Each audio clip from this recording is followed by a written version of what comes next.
Hello everyone. I hope you all are doing well and good और पढ़ाई भी अच्छे से चल रही है। हमने जो सीरीज शुरू की थी वो सीरीज का सेकंड टॉपिक मतलब हमने बैंकिंग अवेयरनेस इस सीरीज के इस चीज के साथ ही सीरीज शुरू की थी। हमारी सीरीज है कि जो अपकमिंग मेंस एग्जाम आने वाली है उन मेंस एग्जाम को ध्यान में रखते हुए we will be uploading some videos जो कि आपको एग्जाम पॉइंट ऑफ व्यू से हेल्प करेंगे। तो उसका बैंकिंग सीरीज हमने शुरू किया था, बैंकिंग अवेयरनेस, जो कि पिछले 6 महीने का हम कवर करने की कोशिश कर रहे हैं। उसमें के first 3 months we have covered, जो हमारे अगस्त सितंबर और अक्टूबर, ये जो 3 महीने हैं, इसका कवरेज हम आज देखेंगे। ठीक है, तो देखिए we have started it with the banking awareness news. इस बार जो बैंकिंग अवेयरनेस न्यूज़ेस हम डिस्कस करने वाले हैं वो थोड़े से अलग स्लॉट्स में। ओके, तो स्टार्ट करते हैं फिर। अभी एक सेकेंड। हम्म, ऑल सेट। देखिए पार्ट 1 हमने देख लिया है, जो कि अपलोडेड है। अभी ये है पार्ट 2। पार्ट 2 है हमारे जो बैंकिंग अवेयरनेस, ये जो सेशन है इसका पार्ट 2। जो पार्ट 2 में हम क्या करेंगे, अगस्त से लेके तो अगस्त सितंबर और अक्टूबर, इन 3 महीने का हम कवरेज लेंगे banking awareness point of view से। ओके, तो शुरू करते हैं।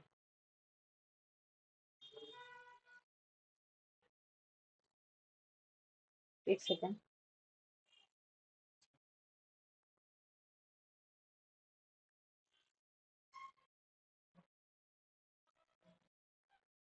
हम्म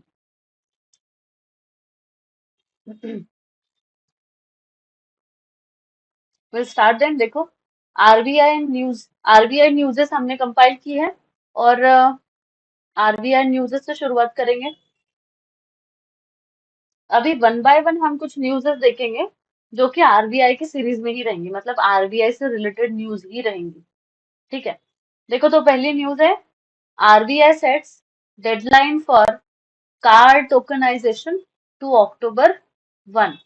मतलब 1 अक्टूबर से, उससे टोकनाइजेशन से रिलेटेड, मतलब कार्ड टोकनाइजेशन से रिलेटेड कुछ डेडलाइन जो है ये आरबीआई ने सेट की है। तो क्या है वो डेडलाइन, पहले न्यूज पढ़ लेंगे फिर टोकनाइजेशन के बारे में कुछ देखेंगे। देखो, तो डेडलाइन क्या है, new norms on card on file tokenization. ये कार्ड ऑन फाइल टोकनाइजेशन है ना, सीओएफटी बोलते हैं हम उसको। ये एक एक चीज है जिसके बारे में हम थोड़ा बात करने वाले हैं। तो कुछ नए नॉर्म्स आए हैं सीओएफ टोकनाइजेशन के ऊपर। तो क्या बोला है नॉर्म्स में, from October first, no entity in card transaction chain other than card issuer on and card networks shall store COF data। जो COF डेटा है मतलब कार्ड ऑन फाइल, ये जो डेटा है, ये डेटा कोई भी कार्ड इशुअर या फिर card network bank network authority को छोड़ के कोई भी और ऑथोरिटी COF डेटा अपने पास रख नहीं सकती। तो पहला सवाल ये आना चाहिए कि सीओएफ डेटा क्या है। ठीक है, उसके लिए हमको टोकनाइजेशन क्या है ये देखना पड़ेगा। तो हम करेंगे उस पर बात।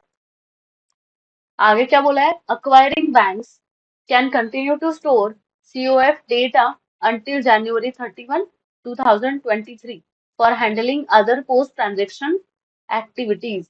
मतलब जो अक्वायरिंग बैंक्स है वो सीओएफ डेटा अपने पास में रख सकती है 31 जनवरी तक। 2023 का जो 31 जनवरी है, तो तब तक वो अपने पास में सीओएफ डेटा रख सकती है, ताकि जो पोस्ट ट्रांजेक्शन एक्टिविटी है ये हैंडल करने के लिए। अब देखो, आरबीआई ने ये जो डेडलाइन जो है ये डेडलाइन रखी है, इसके पीछे का रीजन है tokenization. Now what is tokenization, this should be your question. So tokenization ऐसा समझिए कि ये हमारा कार्ड है। अब हमको अगर कार्ड डिटेल्स है तो हमारा कार्ड भी क्या क्या होता है, सीवीवी होता है, फिर कार्ड का एक्सपायरी डेट हमको लिखना पड़ता है, फिर एक डिजिट नंबर होता है, सीवीवी नंबर होता है, लास्ट 3 डिजिट्स। तो जब भी हमको कार्ड डिटेल्स कुछ ट्रांजेक्शन करना होता है कार्ड के साथ, तो वो ट्रांजेक्शन करते समय हमको देनी पड़ती है कुछ डिटेल्स, राइट। ये डिटेल्स जब हम देते हैं तो सामने वाले के पास में वो जो डेटा है वो डेटा उसके पास में मोस्टली सेव भी हो सकता है, अगर हम फ्रीक्वेंट डिटेल्स दिए, फ्रीक्वेंट हमारे कार्ड के ट्रांजेक्शन रहे। तो इस बात को अवॉइड करने के लिए एक नया एजेंडा आया है, बोला है कि भाई कार्ड के बजाय एक काम करो, एक टोकन है, एक टोकन अवेल करो जिसका एक नंबर रहेगा 16 डिजिट का। वो 16 डिजिट का नंबर आपको दिया जाएगा और आपको जब भी कार्ड के ट्रांजेक्शन करने हैं तो आपको बस ये जो आपका टोकन है वो टोकन लोगों को दिखाना पड़ेगा या फिर टोकन का नंबर देना पड़ेगा। टोकन का नंबर आपने दे दिया कि आपके जो भी कार्ड डिटेल्स है वो कार्ड डिटेल्स उनके पास, मतलब कार्ड डिटेल्स उनको पता पता, like instead of giving them your card details, आप उनको अपने कार्ड के ट्रांजेक्शन करवा सकते हो थ्रू टोकन। तो बेसिकली जो हमारा अभी तक का ट्रेडिशनल मोड था कि कार्ड डिटेल्स देना चाहिए, वो कार्ड डिटेल्स को रिप्लेस करके हमने टोकन दिया। मतलब आप अभी क्या करो, ये टोकन ले लो, टोकन नंबर डाल दो, आपके कार्ड के ट्रांजेक्शन हो जाएंगे बिना कार्ड डिटेल्स शेयर किए। सो दिस इज द मोटिव, और ये मोटिव को ध्यान में रखते हुए ये जो टोकनाइजेशन का कंसेप्ट है, ये टोकनाइजेशन का कंसेप्ट आरबीआई ने लाया। तो उन्होंने क्या बोला कि नए नॉर्म्स अभी हम टोकनाइजेशन पे ला रहे हैं। 1 अक्टूबर से कार्ड जो सीओएफ डेटा मतलब जो हमारे कार्ड के डिटेल्स हैं, ये कार्ड के डिटेल्स इशुअर बैंक या फिर कार्ड नेटवर्क्स के अलावा कोई भी एंटिटी किसी को भी ये डेटा मांगेगी नहीं, मतलब कार्ड के डिटेल्स मांगेगी नहीं। कुछ एक्वायरिंग बैंक्स अपने पास में ये डेटा रख सकती हैं। ठीक है, तो ये 1 अक्टूबर, ये डेट याद रखो, ये डेट याद रखो एग्जाम के पॉइंट ऑफ व्यू से। टोकनाइजेशन का मीनिंग याद रखना। और ये रूल्स किस किस को बोले हैं, तो कार्ड इशुअर बैंक और कार्ड नेटवर्क बैंक, ये दोनों 1 अक्टूबर तक, 1 अक्टूबर के बाद भी तो सीओएफ डेटा रख सकते हैं। और कुछ एक्वायरिंग बैंक्स है वो भी ये डेटा अपने पास में रख सकती है। Are you getting this? समझिए थोड़ा न्यूज को, ये न्यूज इंपॉर्टेंट है इसीलिए थोड़ा समय देके हमको इसको करना पड़ा। ठीक है,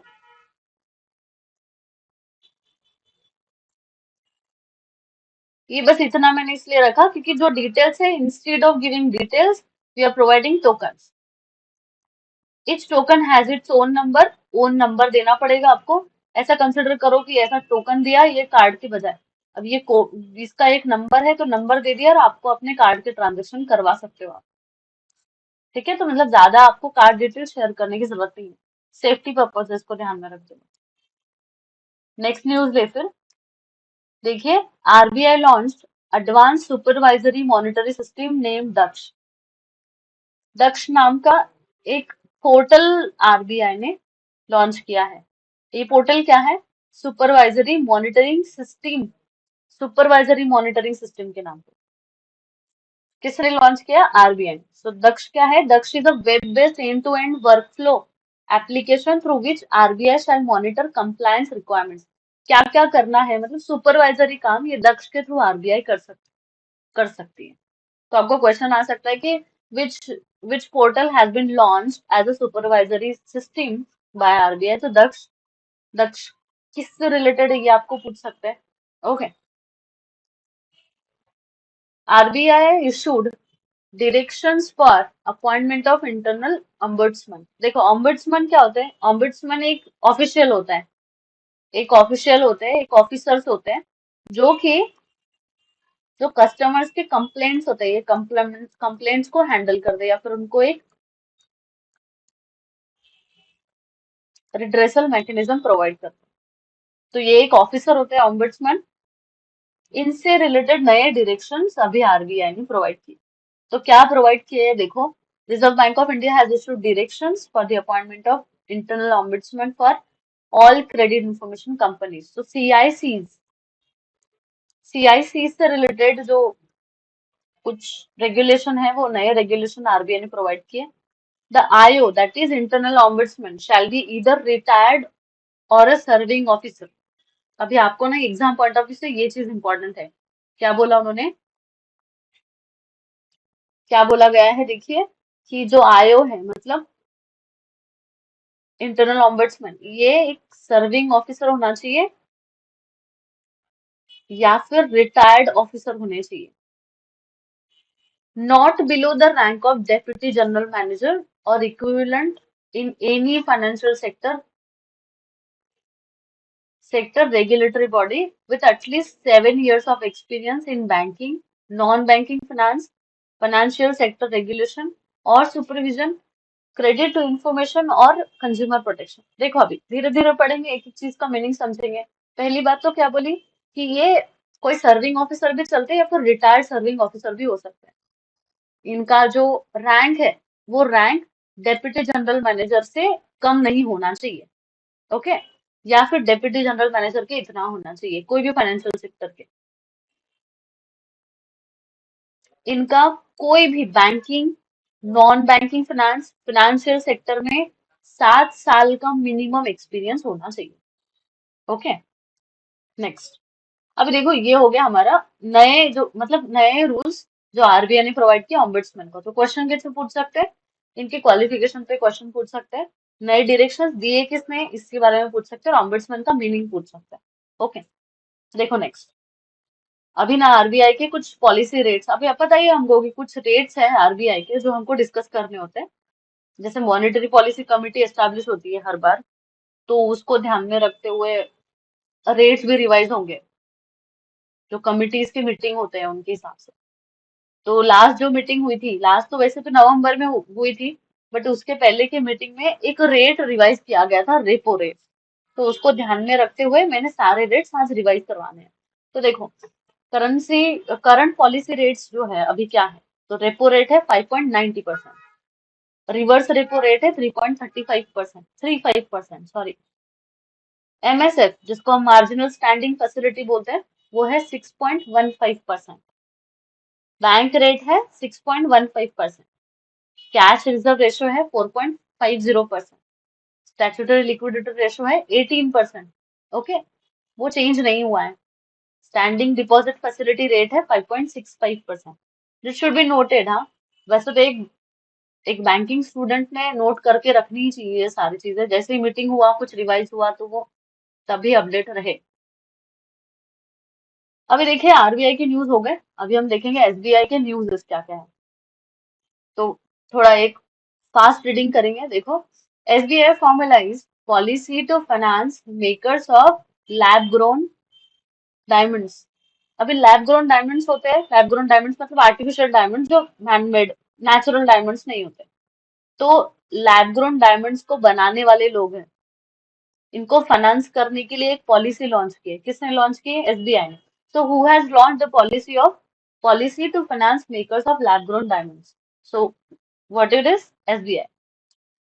एसबीआई ने जो पॉलिसी फॉर्म की है वो किसको फाइनेंस करने के लिए, तो किसको फाइनेंस करने के लिए, लैब ग्रोन डायमंड्स के मेकर्स को फाइनेंस करने के लिए। ठीक है, so this is the first Indian lender, ये आपको ध्यान में रखना है, to frame policy to fund makers of lab grown diamonds which come across as replicas of natural stone. Natural stone के क्या बोलेंगे कि उनके जगह पे हम इन डायमंड्स को यूज कर सकते हैं, वो डायमंड बनाने वाले लोगों को हम फाइनेंस करेंगे।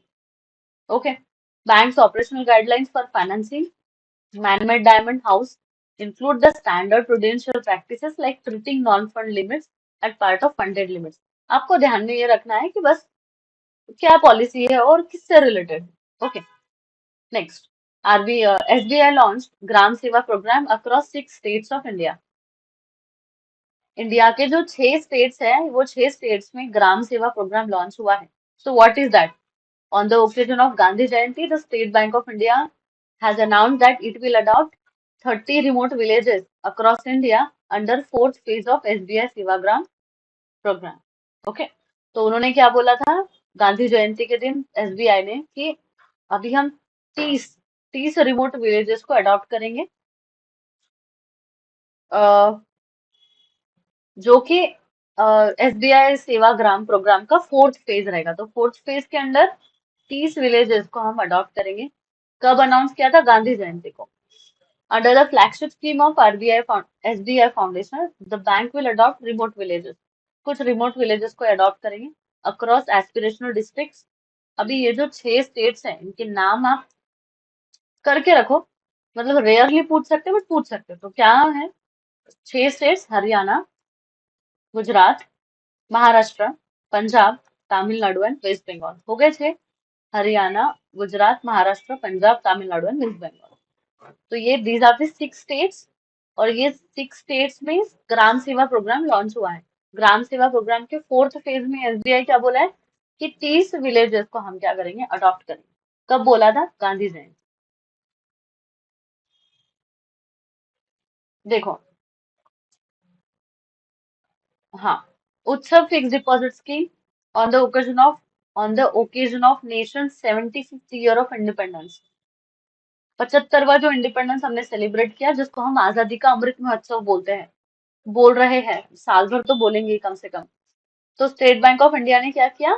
नई टर्म डिपॉजिट प्रोग्राम लॉन्च की जिसका नाम है उत्सव डिपॉजिट। ओके। तो उसमें फिक्स डिपॉजिट का रेट क्या है? 6.10%। तो आपको रेट भी पूछ सकते हैं, किसने लॉन्च किया उत्सव डिपॉजिट ये पूछ सकते हैं, क्यों लॉन्च किया ये भी पूछ सकते हैं। ओके। और किससे रिलेटेड है? तो एफडी से related. SBI launch its first dedicated branch to support startup in Koramangala, Bengaluru. तो बैंगलोर में कोरामंगला के स्टार्टअप्स को सपोर्ट करने के लिए पहली डेडिकेटेड ब्रांच एसबीआई ने लॉन्च की। So who has launch the first dedicated branch to startup, to support startup in Bangalore? और जगह का नाम भी पूछ सकते हैं आपको, तो कौन है? SBI. India set to become third largest economy in the world. देखो, पूरे दुनिया में इंडिया थर्ड लार्जेस्ट इकोनॉमी हो सकती है। अभी ये एक रिसर्च रिपोर्ट है। किसका रिसर्च रिपोर्ट है? एसबीआई का। जिसमें उन्होंने क्या बोला कि India would surpass Germany in 2027 and Japan by 2029। Surpass मतलब पीछे छोड़ेगा, किसको पीछे छोड़ेगा? जर्मनी को 2027 और जापान को 2029 तक। और फिर ये जल्दी ही इकोनॉमी का थर्ड लार्जेस्ट, मतलब तीसरी लार्जेस्ट इकोनॉमी ये बन सकती है इंडिया, एसबीआई का current. So Indian economy is currently the 5th largest economy in the world after overtaking UK. हमने यूके को ओवरटेक करके 5वीं लार्जेस्ट इकोनॉमी बन चुके हैं। हम 2029 तक थर्ड लार्जेस्ट इकोनॉमी बन सकेंगे। Okay. SBI surpass ₹5 trillion market cap, मतलब मार्केट कैपिटलाइजेशन 5 ट्रिलियन से भी ज्यादा हो गया है। किसका हो गया है? एसबीआई का। SBI the largest public sector bank है हमारे इंडिया की। तो क्या बोला है? Public lender State Bank of India hit the 5 trillion mark in market capitalisation for the first time. पहली बार, सबसे पहली बार एसबीआई ने 5 ट्रिलियन क्रॉस कर दिया अभी। सो एसबीआई का रैंक रहेगा ना कुछ, तो रैंक के बारे में बात करेंगे। SBI stood at the 7th position in the overall market cap ranking according to data from BSE. तो 7वीं पोजीशन पे है मार्केट कैपिटलाइजेशन के रैंकिंग में। ओके। अब देखो, कुछ नए लॉन्चिंग्स के बारे में बात करेंगे। We have done with the SBI and RBI news. नए लॉन्चिंग के बारे में तो पहला है कोटक महिंद्रा बैंक। कोटक महिंद्रा बैंक ने lifestyle focus corporate salary account शुरू किया, जिसका नाम क्या है? कोटक क्रीम। कोटक क्रीम नाम से एक सैलरी अकाउंट शुरू किया। किसने? कोटक महिंद्रा बैंक ने। जो किसको फोकस कर रहा है? लाइफस्टाइल को फोकस कर रहा है।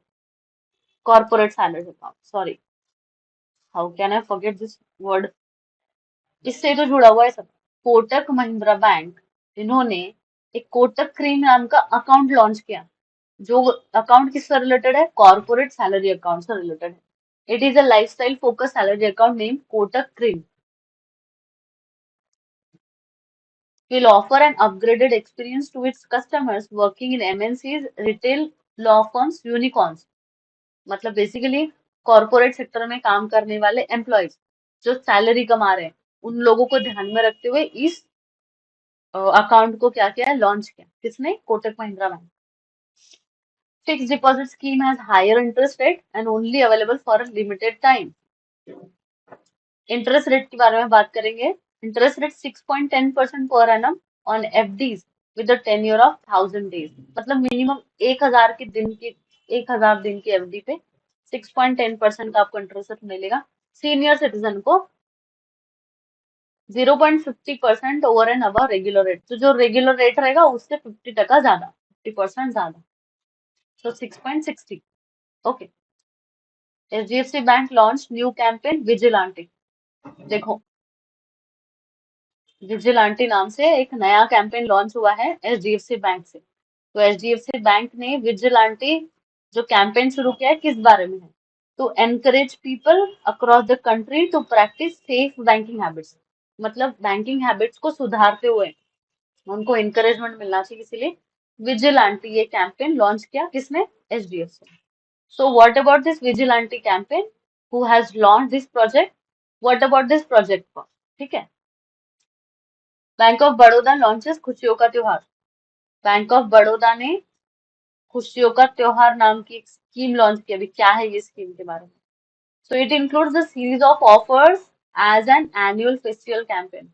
देखो, जो साल भर के कुछ फेस्टिवल कैंपेन है उनको ध्यान में रखते हुए कुछ ऑफर्स, मतलब दिवाली का ऑफर है, दशहरे का ऑफर है, अभी क्रिसमस है तो क्रिसमस का कोई ऑफर है। तो खुशियों का त्योहार नाम की एक स्कीम लॉन्च की है। किसने लॉन्च की, बैंक ऑफ बड़ौदा। मतलब home loans, car loans, education loan हो गया, इनके ऊपर एक अट्रैक्टिव इंटरेस्ट रेट्स पे बैंक ऑफर करेगी कुछ चीज।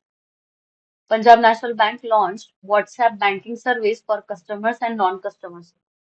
तो पंजाब नेशनल बैंक ने व्हाट्सएप बैंकिंग सर्विसेज लॉन्च की है कस्टमर्स के लिए या नॉन कस्टमर्स के लिए। मतलब क्या है, Punjab national bank state own Punjab national bank है, ठीक है। तो व्हाट्सएप नंबर है ये, इस पे आप एक कॉन्वर्सेशन शुरू कर सकते हो हाय हेलो बोल के। वो कॉन्वर्सेशन शुरू करने के बाद में आपको व्हाट्सएप बैंकिंग सर्विसेज अवेल हो जाएंगी। Okay. HDFC life launch insure India campaign. HDFC life insurance company has launch insure India campaign. तो इंश्योर इंडिया कैंपेन है किसके बारे में, to educate Indians on the benefit of life insurance as a product category. मतलब अगर आपने life insurance में invest किया तो आपको क्या क्या बेनिफिट्स मिलेंगे ये सिखाएगा इंश्योर इंडिया। किसने लॉन्च किया, HDFC। Okay. Objective, to educate Indians about life insurance, ठीक है। IFC launch international financial corporation, हाँ corporation. So, International Financial Corporation launched financing platform to respond global food crisis। Global food crisis को देखते हुए finance करने की कोशिश एक IFC ने की है, ठीक है। ICICI bank launch smart wire facility. अभी स्मार्ट वायर फैसिलिटी है किससे रिलेटेड, वन लाइनर क्वेश्चन आ सकता है। क्या है ये, smart wire for its customer to help them with SWIFT. अब स्विफ्ट क्या होता है, स्विफ्ट होती है, स्विफ्ट होता है एक प्लेटफॉर्म जहां पर आप इंटरनेशनल पेमेंट्स इजीली कर सकते हो। मतलब जब भी इंटरनेशनल पेमेंट से रिलेटेड कोई ट्रांजेक्शन होगा तो वो स्विफ्ट प्लेटफॉर्म पे किया जाएगा। तो स्मार्ट वायर ये जो स्कीम है, ये जो लॉन्च किया है, ये स्विफ्ट बेस्ड इनवर्ड रेमिटेंस है जो कि हैसल फ्री और फास्टर होना चाहिए, इसके लिए स्मार्ट वायर लॉन्च किया किसने, ICICI बैंक।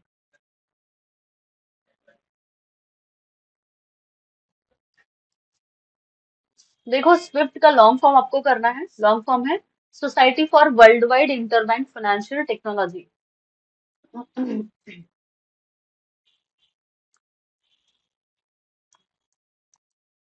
लिख लो फटाफट, society for world wide interbank financial telecommunication. Okay, ठीक है। LIC launch new Dhanvarsha plan. नया धनवर्षा प्लान लॉन्च किया, किसने लॉन्च किया, LIC ने। क्या है ये प्लान, LIC धनवर्षा प्लान है।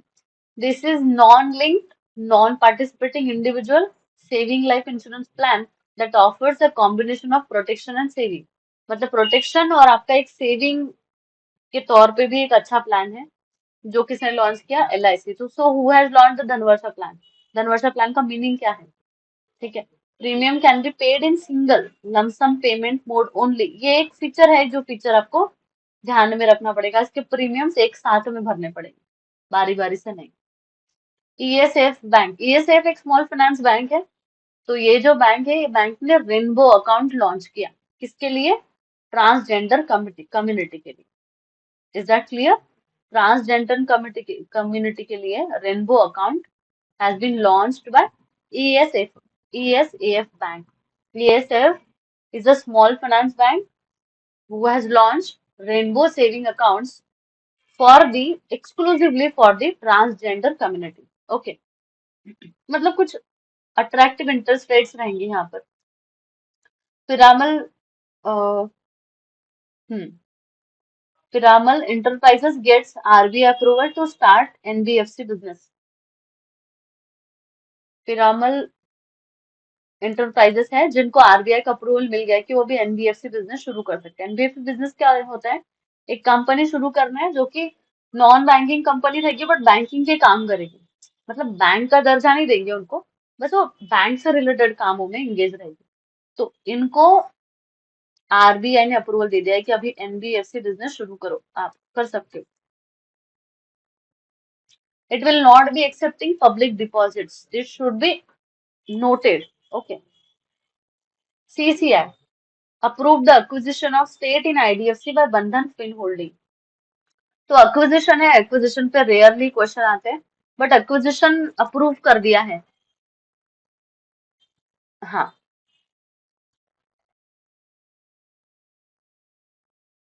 ठीक है। ग्लोबल पे cross border payment platform American express launch. American Express ने ग्लोबल पे नाम का एक प्लेटफॉर्म लॉन्च किया है, ग्लोबल पे। तो ये किस लिए है? For small to medium size business named global पे।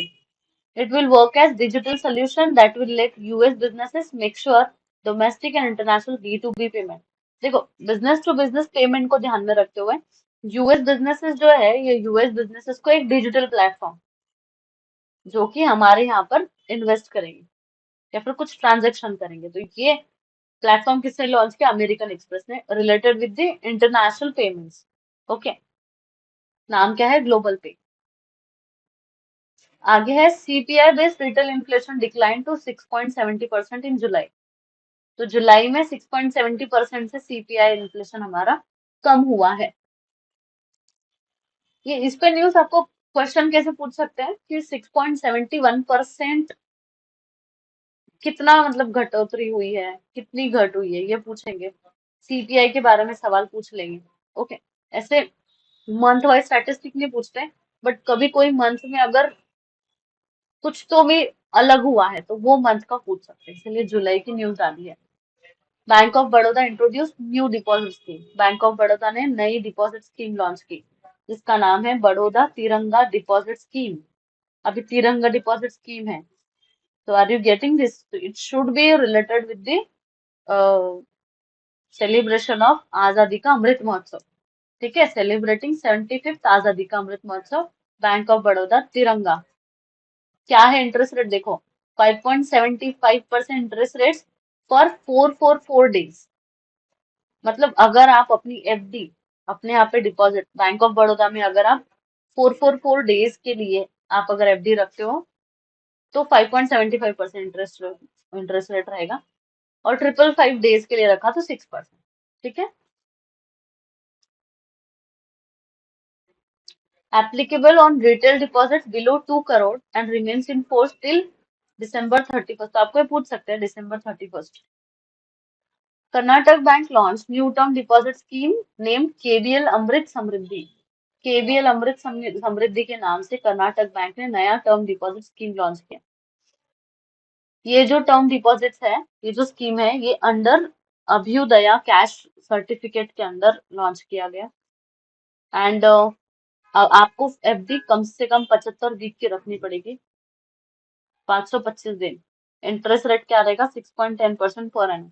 देखो, 6.10% पर एनम ये रेट दो तीन जगह हमने देख लिया। तो Karnataka bank KBL Amrit Samriddhi scheme. HDFC bank opens first all women branch in north Kerala reason.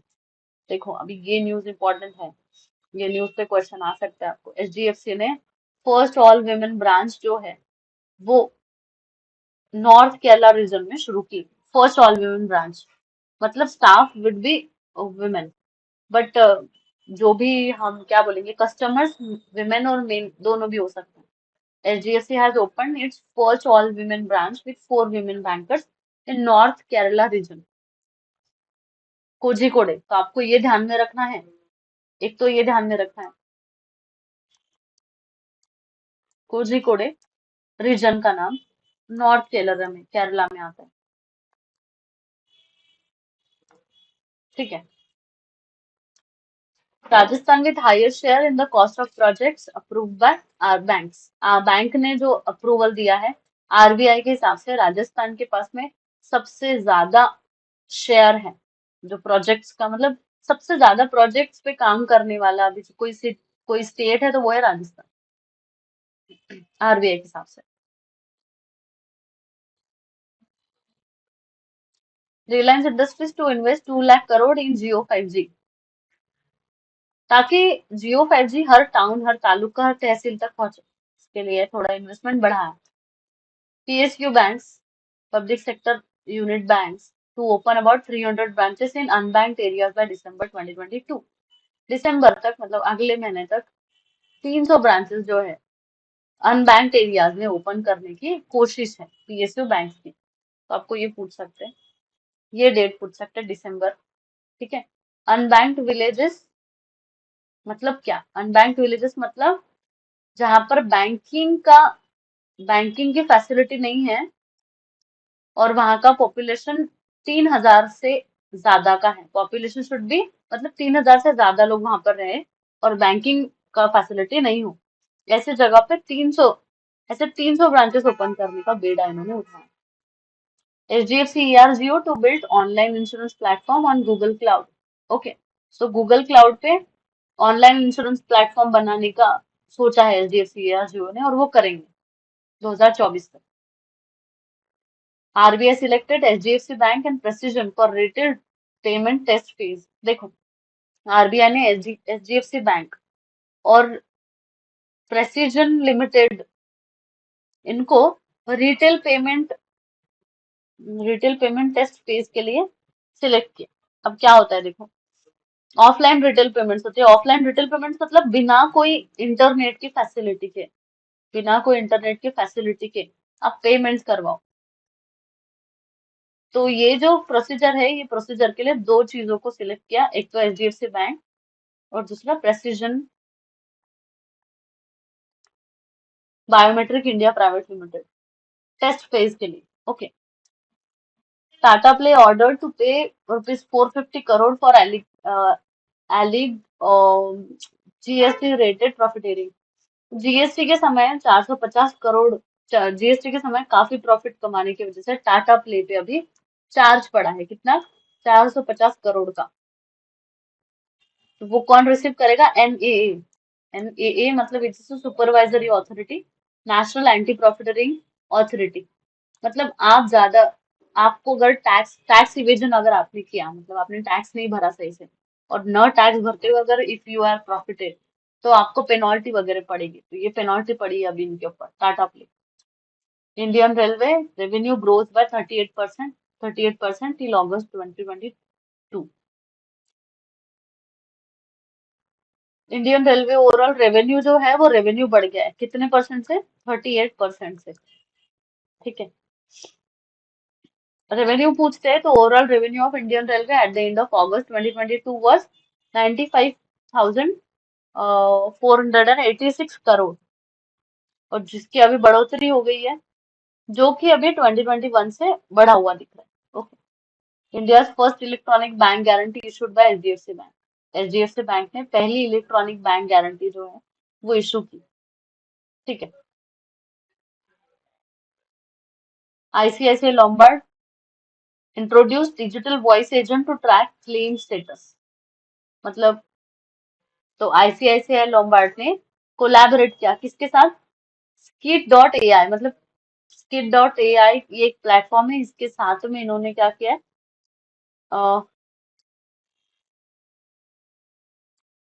इसके साथ में टाई अप करके ये बोला है कि डिजिटल वॉइस एजेंट हम, लाइक, हम एक इंट्रोड्यूस करेंगे, जिसमें जो कुछ कॉम्प्लेक्स प्रोसेस रहेंगे ना हमारे, वो कॉम्प्लेक्स प्रोसेसेस को सिंप्लीफाई करेगा वो वॉइस एजेंट। ठीक है। जापान से MUFG bank injected ₹3,000 in India बिज। इंडिया मतलब जापान के MUFG बैंक ने 3,000 करोड़ जो है वो हमारे इंडिया में इन्वेस्ट की। UCO bank becomes first lender to get RBI approval for rupee trade. देखो, रुपी ट्रेड के लिए यूको बैंक ने RBI का अप्रूवल लिया। पहली लेंडर बैंक है जो कि वोस्त्रो अकाउंट बनाएगी, special vostro account with Gazprom bank of Russia. Vostro account मतलब जब इंडियन बैंक जब इंडियन बैंक में कोई फॉरेन अकाउंट बनाएगा, मतलब कोई फॉरेन अकाउंट बनेगा तो उसको बोलेंगे वोस्त्रो अकाउंट। तो यूको बैंक में अभी रशिया का ये जो बैंक है गैज़प्रोम, इसका एक अकाउंट बना है, ताकि बैंकिंग सर्विसेज जो है वो थोड़ा बढ़ाए गैस इंडस्ट्री एंटरप्राइजेस को। तो UCO bank has got the approval to get the vostro account by the Gazprom bank of Russia. Foreign trade policy extend की हमने थोड़ा सा, और मतलब एक एक अक्टूबर से इसको इफेक्ट में लाया है। ADB बैंक है, एशियन डेवलपमेंट बैंक, जो कि $14 बिलियन ईज फूड क्राइसिस को झेल मतलब हेल्प करने के लिए उन्होंने डिवोट किए। Union bank of India inaugurated ethical hacking lab. Ethical hacking lab मतलब साइबर सिक्योरिटी को ध्यान में रखते हुए ये लैब शुरू की। BSE received SEBI final approval to launch EGR। EGR क्या है? Electronic gold receipt. तो गोल्ड रिसिप्ट आप लॉन्च कर सकते हो। ये किसको मिला? अभी BSE को इसका अप्रूवल मिल गया है। कहाँ से? सेबी से। India is the second largest customer of gold globally with the annual gold demand of approximately 800 and 900 tons। मतलब इंडिया जो है ये गोल्ड की डिमांड करने वाला सेकेंड लार्जेस्ट इकोनॉमी हो गया है। इंडिया करंट अकाउंट डेफिसिट बढ़ गया है। ओके। कुछ फोरकास्ट है। WTO cuts global trade forecast for 2023 to 1%। Government raise credit guarantee limit for airline sector. देखो, ये जो है ना ECLGS, ये एक स्कीम है, जो स्कीम के अंडर आप जिन जिन सेक्टर्स ने पैंडेमिक में, ये जो पैंडेमिक आया था COVID-19 पैंडेमिक में लॉस सफर किया है, उनको लोन फैसिलिटी प्रोवाइड करना भाई। एक शॉर्ट में मैं आपको बता रही हूँ, लोन फैसिलिटी प्रोवाइड करने के लिए स्कीम लॉन्च की। कौन सी? Emergency credit line guarantee scheme. तो ये जो emergency credit line guarantee scheme है, इसके अंडर गवर्नमेंट ने क्रेडिट गारंटी लिमिट जो है वो लिमिट बढ़ाई है। किसकी? एयरलाइन सेक्टर की। Government and LIC together to divest 60.72 stake in IDBI bank. Divest मतलब अभी बेचेंगे वो। IDBI का जो इनका 60.72% का स्टेक था, गवर्नमेंट ऑफ इंडिया और LIC का, वो अभी क्या करेंगे? ये लोग बेचेंगे। ठीक है। South Indian bank entered world book of record for 101 ओंजल्स। ये इसके ऊपर आपको क्वेश्चन पूछ सकते हैं। 101 ओंजल्स मतलब स्विंगिंग, स्टैगिंग और स्विंगिंग का जो एक क्या बोलेंगे, कंपटीशन हुआ था। वो कंपटीशन में सबसे ज्यादा ओंजल्स जो है, वो ओंजल्स 101 ओंजल्स जो है वो साउथ इंडियन बैंक ने मतलब उसकी तैयारी की, तो उसके रिलेटेड कुछ अवार्ड मिला इनको। तो क्या है? South Indian bank entered world book of record for 101 Oonjal. South Indian bank on organized an event Onnichirikkam Oonjal Aadam. तो ये एक इवेंट था, इवेंट का नाम आपको पूछेंगे, जिसमें वर्ल्ड बुक ऑफ रिकॉर्ड्स में रिकॉर्ड्स का अवार्ड इनको मिला है, जो स्टैगिंग और स्विंगिंग है। मतलब एक 101 झूले जो है वो झूले बनाने के लिए इनका रिकॉर्ड हुआ, ऐसा कुछ तो है। आरबीएल आरबीएल बैंक ने बुक माई शो के साथ पार्टनरशिप की, ताकि वो प्ले क्रेडिट कार्ड लॉन्च कर सके। तो play credit card, RBL Book My Show.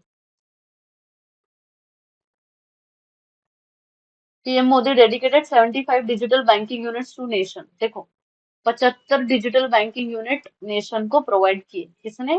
PM Narendra Modi ji. 75 Amrit Mahotsav का ध्यान में रखते हुए 75 डिस्ट्रिक्ट को 75 डिजिटल बैंकिंग यूनिट्स प्रोवाइड हुए। ओके। डीसीबी बैंक जो है, इन्होंने सुरक्षा फिक्स डिपॉजिट इंट्रोड्यूस किया। इस डिपॉजिट के under FD has a tenure of 3 years and offers an excellent mix of savings and safety for depositors. ठीक है। हाँ, गवर्नमेंट ने अभी एमएसपी प्राइस बढ़ा दी है रबी क्रॉप्स के लिए, जो कि 2023 और 24 के सीजन के हिसाब से रहेगी। ठीक है। तो एमएसपी बढ़ा दी है। तो एमएसपी कैसे बढ़ाई है? लेंटिल्स के ऊपर 500 रुपए का हाइक हुआ है पर क्विंटल, वीट के ऊपर 110 का और बार्ली के ऊपर 100 रुपए का। ठीक है। HDFC security open the first women only data centre in Bangalore. So आपको वन लाइनर क्वेश्चन पूछ सकते हैं इसमें। फोन पे launch it first green data centre in India. Okay, तो पहला ग्रीन डेटा सेंटर लॉन्च किया फोन पे ने। ठीक है। बीएसई ने इलेक्ट्रॉनिक गोल्ड रिसिप्ट, ये हमने पढ़ा भी। हाँ। Sale cross ₹10,000 procurement value of GeM portal. अब जीईएम पोर्टल क्या है? Government e marketplace portal है। ये पोर्टल के ऊपर 10,000 करोड़ जो है।